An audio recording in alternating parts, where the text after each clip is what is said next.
Levelnya seperti energi hidup yang menghidupkan. Tetapi di sini ada yang lebih mengejutkan. Karena wahyu itu juga punten dalem sewu ya.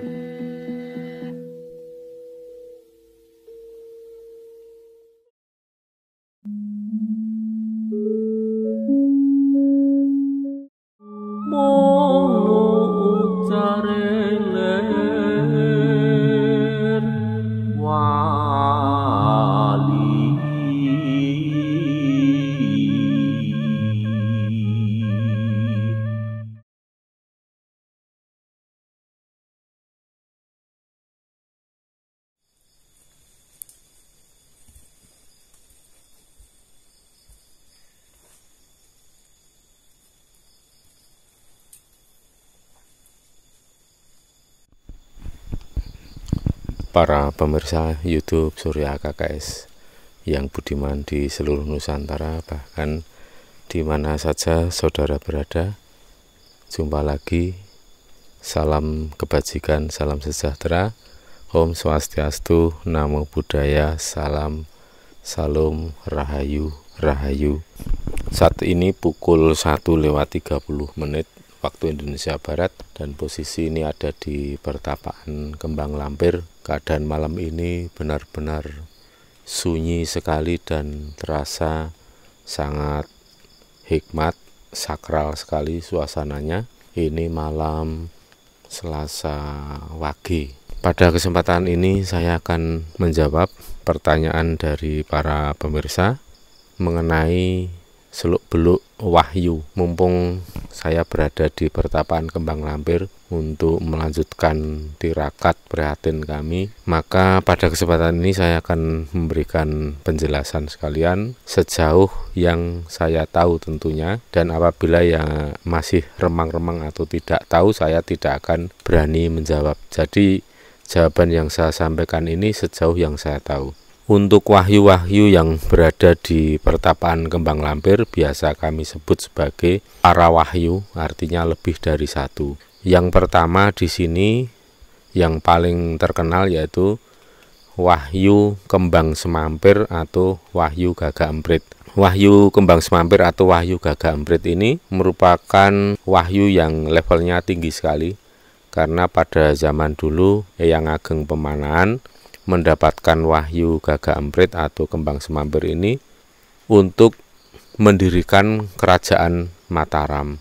Jadi beliau waktu itu bertapa di sini selama kurang lebih ada 7 bulan sampai 1 tahun, dan beliau bersandar di bawah pohon wegik ya. Di situ ada pohon wegik yang besarnya dari tahun 1550-an sampai sekarang itu tidak berubah, jadi tetap ukurannya sama. Nah, disitulah beliau dulu Eyang Ageng Pemanahan bertapa sesuai dengan petunjuk yang beliau dapatkan untuk melakukan manekung mesubudi bertapa di Pertapaan Kembang Lampir ini. Dan tentunya zaman dulu ini belum ada bangunan dan belum ada ancer-ancer sebagai sebuah pertapaan ya.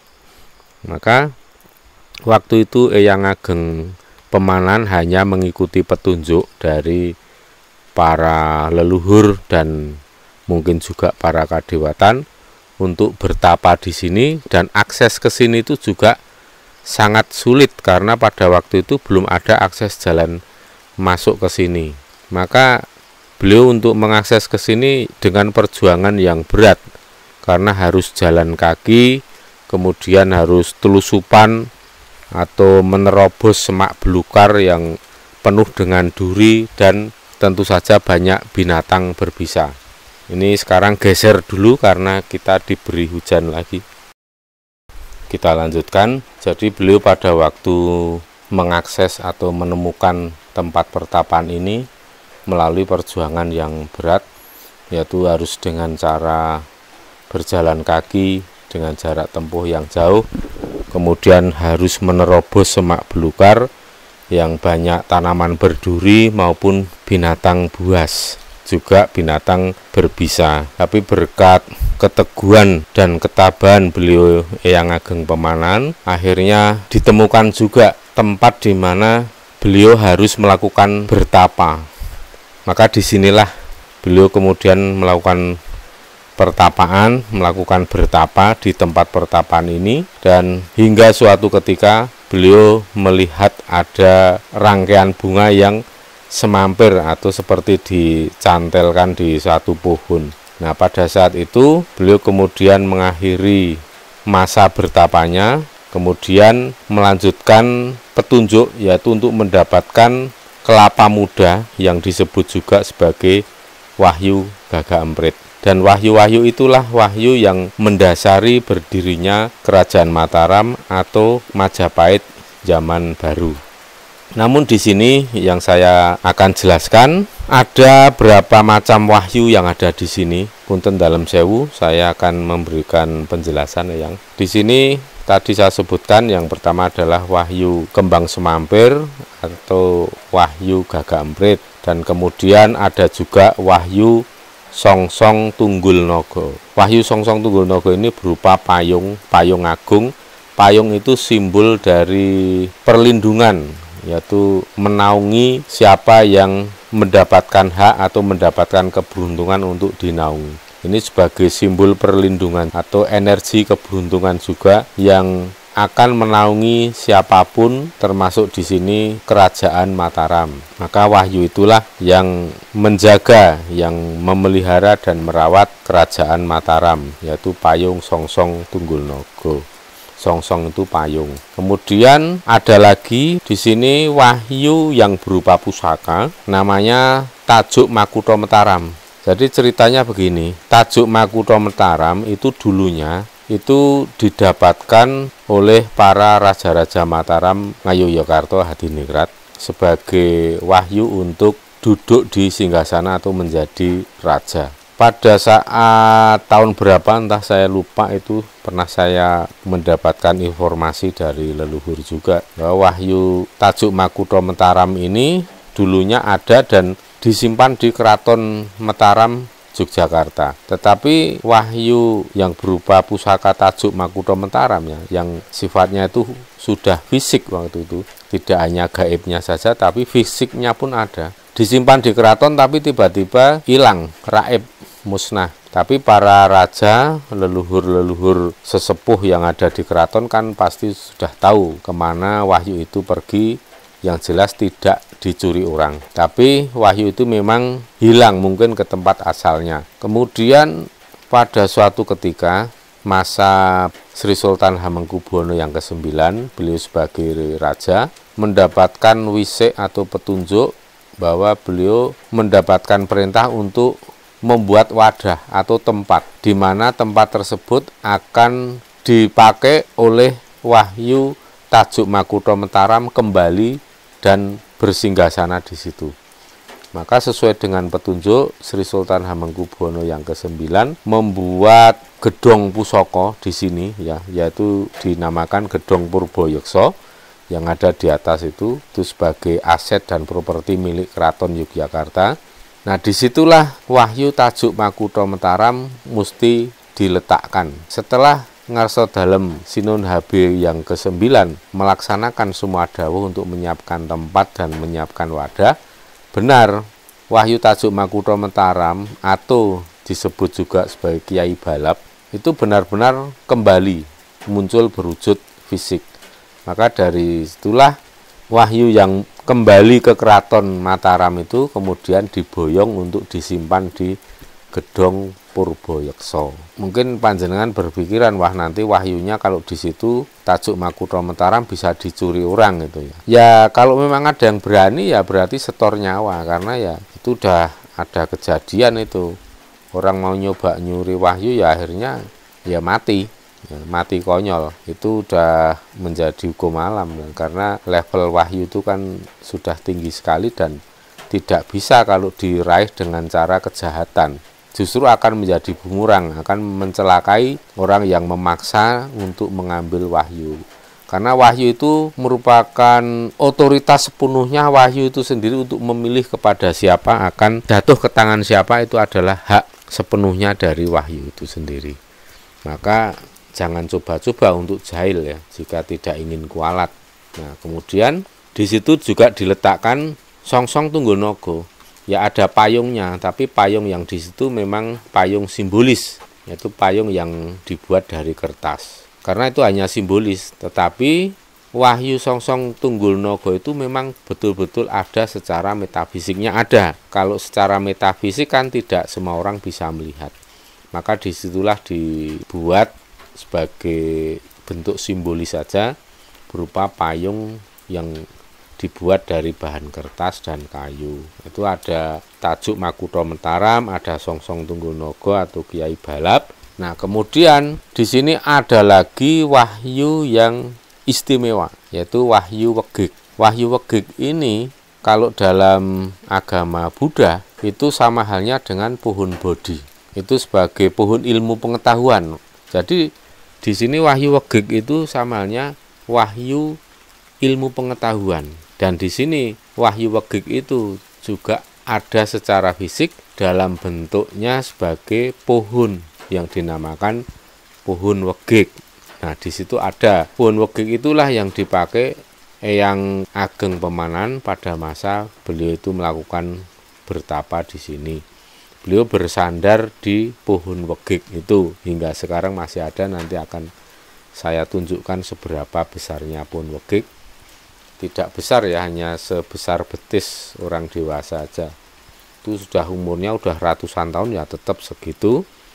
Dan bijinya kadang jika pada saat musim itu ada banyak warnanya merah. Jadi kalau panjenengan ke sini bisa memanfaatkan biji wegik untuk dikunyah, ditelan untuk ngalap berkah dengan harapan supaya mendapatkan wahyu wegik sehingga kita bisa menjadi orang yang cerdas, memiliki kecerdasan spiritual, kecerdasan akademik atau kecerdasan nalar ya. Itu sangat penting sekali karena kita melihat fakta zaman sekarang banyak generasi penerus yang tidak memiliki kecerdasan spiritual.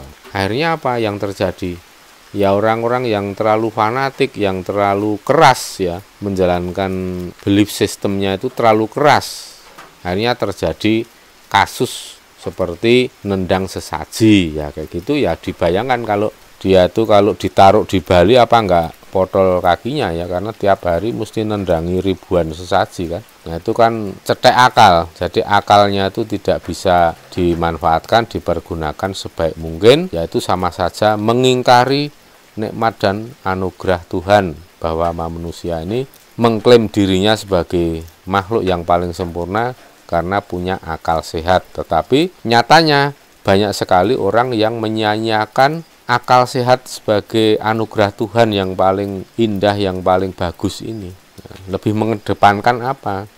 Mengedepankan emosi atau okol. Jadi kalau panjenengan sudah menimbun akal sehat, melemahkan akal sehat, apalagi dengan alasan jangan menuhankan akal, itu dosa. Nah ini lebih nggak masuk akal lagi, lebih tidak reasonable, tidak masuk akal sehat. Lah kalau orang nggak boleh menuhankan akal sehat, ya pasti tergelincir menjadi orang yang menuhankan okol tidak sehat. Okol itu tidak sehat karena apa? Bawaannya emosional, bawaannya ngamuk, bawaannya emosi, beda pendapat dikit emosi. Jadi orang yang mengandalkan okol itu akalnya akan tenggelam tertimbun oleh nafsu angkara murka, sikap emosional, tukang marah, sampai disinggung sedikit, dikritik sedikit, tidak bisa, pasti marah. Tidak akan bisa debat dengan orang seperti itu karena bukan kebenaran yang dicari, melainkan golek menangi dewe, ya, golek menangi dewe, cari menangnya sendiri. Jadi nggak bisa, nggak perlu dilayani ya, kecuali langsung saja diproses secara hukum, itu sudah tepat.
kabeh tondo-tondo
Disinilah pentingnya kalau kita kemari ke pertewaan Kembang Lampir ini, kalau kita mendapatkan wahyu wegik, artinya ya kita akan menjadi orang yang memiliki kecerdasan, dan tidak hanya kecerdasan akal budi, kecerdasan pikir, tetapi juga kecerdasan emosional. Bahkan lebih dari itu, akan memiliki kecerdasan spiritual. Nah, ketika panjenengan sudah meraih level kecerdasan spiritual, maka panjenengan baru akan sadar bahwa ternyata Tuhan itu maha rasional, sangat rasional. Semua hukum alam ini merupakan ciptaan Tuhan, itu semua masuk akal, rasional. Banyak sekali contoh hukum alam atau rumus-rumus alam, itu semua ciptaan Tuhan. Nah, yang sudah ditemukan oleh manusia ya jadi berbagai macam disiplin ilmu. Rumus-rumus alam yang sifatnya numerik, akhirnya muncul ilmu pengetahuan yang dinamakan disiplin ilmu matematika. Kemudian ada lagi ilmu-ilmu yang lain, ya. Ada kimia, fisika, biologi, ekonomi, antropologi, arkeologi, sosiologi. Itu semuanya itu merupakan prestasi manusia dalam mengungkap dan memahami tentang rahasia hukum alam. Hukum alam yang sudah diketahui oleh manusia ya sifatnya tidak rahasia lagi. Maka kalau ada kata-kata hanya Tuhan yang tahu, ya terus nggak boleh diungkap, nggak boleh dibahas, ya apa gunanya? Ya semua ilmu pengetahuan ini kan dianugerahkan Tuhan untuk manusia gunakan. Tetapi kalau manusia nggak bisa menggunakan, ya cuman Tuhan sendiri yang tahu, ya apa gunanya kan? Ini suatu statement yang sangat klise, ya bisa kalau dirasakan itu ya aneh, tapi ya lucu gitu. Nggo ngopo nek wing Gusti Allah sing ngerti rahasia itu untuk nggo ngopo kan gitu. Enggak ada gunanya kan buat manusia. Maka apakah manusia harus menunggu Tuhan memberitahu? Ya enggak. Justru manusia itu sendiri yang bertugas untuk menggali rumus-rumus dan hukum alam yang tergelar di jagat raya ini. Manusia yang malas belajar, manusia yang malas eksplorasi, manusia yang malas untuk melakukan penelitian, ya akhirnya bodoh. Karena menunggu-nunggu supaya dipahamkan oleh Tuhan. Lah kalau kita nggak berusaha, ya gimana memahamkan? Ya Tuhan sudah menciptakan rumus, manusia yang paham sejati ning urip, itulah manusia yang mau belajar, manusia yang mau mengungkap rahasia Tuhan. Dan tidak ada larangan mengungkap rahasia Tuhan. Selama manusia mampu, ya silahkan diungkap. Karena itu akan bermanfaat, membuat manusia semakin cerdas, baik secara akal budi maupun emosi, bahkan cerdas secara spiritual. Nah, disinilah wahyu wegik itu. Sini banyak sekali wahyu-wahyu yang ada di Pertapaan Kembang Lampir. Maka ya sudah pantas dan sangat layak kalau para leluhur-leluhur kita itu sebenarnya punya kecerdasan yang luar biasa, punya kecerdasan spiritual, emosional, dan kecerdasan akal budi. Ini leluhur Nusantara. Leluhur bangsa asing belum tentu seperti itu. Ya kalau orang yang tumpul kecerdasan spiritual, pasti okol yang di depan, pasti suka dengan kekerasan. Apa-apa pasti dengan tindakan kekerasan. Itu karena apa? Keterbatasan akal atau nalar. Akal sehatnya terbatas. Gitu kok bisa keluar-keluar kalau dirinya itu bangga sebagai manusia, makhluk sempurna karena diberikan akal. Lale gunake kapan? Wong sing dominan dalam dirinya okol. Begitu ya, ini ada berbagai macam wahyu. Terus wahyu itu sendiri apa? Ya sekarang begini, saya pun sebenarnya bingung. Wahyu itu kan kalau saya lihat itu seringkali dominan berupa cahaya. Ada yang warna kuning emas, kuning agak putih, keperak-perakan atau kemilau, ya. Terus ada juga yang hijau, kuning kehijauan, sedikit agak oranye. Seperti itu cahaya-cahaya wahyu itu. Ada yang bening, putih bening sampai seolah-olah kayak transparan fata morgana gitu, tapi berkilau, kayak kristal gitu ya, kayak berlian. Dulu saya kira wahyu itu ya cukup energi, tapi saya kemudian pemahamnya berkembang. Oh, wahyu itu berarti energi yang hidup. Jadi di situ ada perkembangan pemahaman saya dari memahami wahyu sebagai energi, kemudian memahami wahyu sebagai energi yang hidup. Ini sangat masuk akal, karena saya memahami Tuhan itu sebagai energi hidup yang menghidupkan. Kalau dalam spiritual Jawa itu namanya atmo sejati. Itu levelnya udah di atas sukmo sejati, di atas sukmo sejati, di atas cahyo sejati, rasa sejati, dan di atasnya itu ada atmo sejati, yaitu energi hidup yang menghidupkan. Dan itulah zat Tuhan yang ada dalam diri kita. Jadi Tuhan dalam diri kita itu ya seperti itu. Maka kalau kita mengingat filsuf Yunani, muridnya Sokrates yang ada Plato, ada Aristoteles, itu dulu 400 tahun sebelum Masehi itu sudah mengatakan, kenalilah dirimu, maka akan kamu kenali Tuhanmu. Itu aslinya kalimat yang disampaikan oleh filsuf Yunani, ya, sedulur. Coba kalau panjenengan belajar filsafat dan belajar tentang teleologi, yaitu ilmu asal-usul agama, panjenengan akan paham bahwa kalimat-kalimat itu sebenarnya berasal dari filsuf Yunani. Ya, kalau ada yang mengklaim sekarang sebagai statement-statement agamawan zaman sekarang, ya monggo. Tapi kalau bagi orang yang tahu sejarah, tahu ilmu pengetahuan, belajar filsafat, ya pasti akan ketawa karena ya ini orang seperti pahlawan kesiangan karena mengklaim, sementara itu ada catatan sejarahnya. Wahyu, dari tadi saya sampaikan bahwa levelnya seperti energi hidup yang menghidupkan. Tetapi di sini ada yang lebih mengejutkan. Karena wahyu itu juga punten dalem sewu yang pada saat itu kami pernah diperintah oleh Eyang Ageng Pemanan untuk kemari untuk marak sowan ke pertapaan Mbang Lampir pada jam 7 malam. Jangan telat karena jam 7 malam nanti wahyunya akan pada keluar. Maka setengah 7 malam kita sudah standby di sini, sudah semedi menunggu wahyu-wahyu pada keluar. Dan benar sekali, jam 7 malam wahyunya banyak Pak yang keluar. Dan seperti wahyu Kiai Balap ya, atau Songsong Tunggulnogo atau tajuk Makutha Mataram, itu ternyata ada sosok seperti leluhur. Nah, yang menjadi tanda tanya apakah beliau itu leluhur. Tapi kenapa wahyu itu begitu suci dan begitu tinggi, bahkan para leluhur agung saja terhadap wahyu ini masih ya ibaratnya itu sungkem atau menilai wahyu itu luhur sekali levelnya. Nah, ini dari sini saya berpikiran yang lebih luhur dari leluhur agung itu di situ ada entitas kadewatan. Dan yang saya pahami, dewa itu enggak hanya 9, tapi ternyata itu sebuah entitas, yaitu banyak sekali di situ dewa-dewa, dewi, widodari, itu banyak sekali seperti masyarakat manusia begini. Tetapi ada yang bertugas, ada yang tugasnya penting, ada dewa yang levelnya tinggi sekali. Jadi seperti itu. Nah, mungkin di antara para dewa inilah yang kemudian membawa wahyu itu. Maka kan ada tembang Jawa, ojo turu sore kaki lamun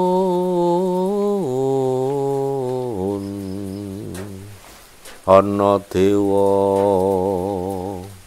nganglang jagat nyangking bokor kencanane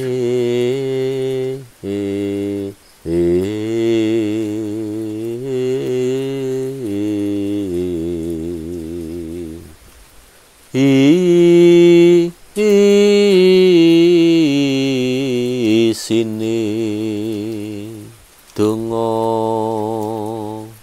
tetula sandang kelawan pangan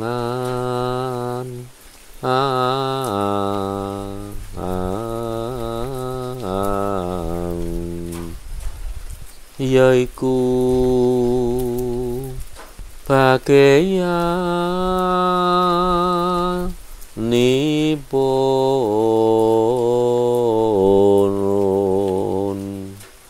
wong melek sabar narima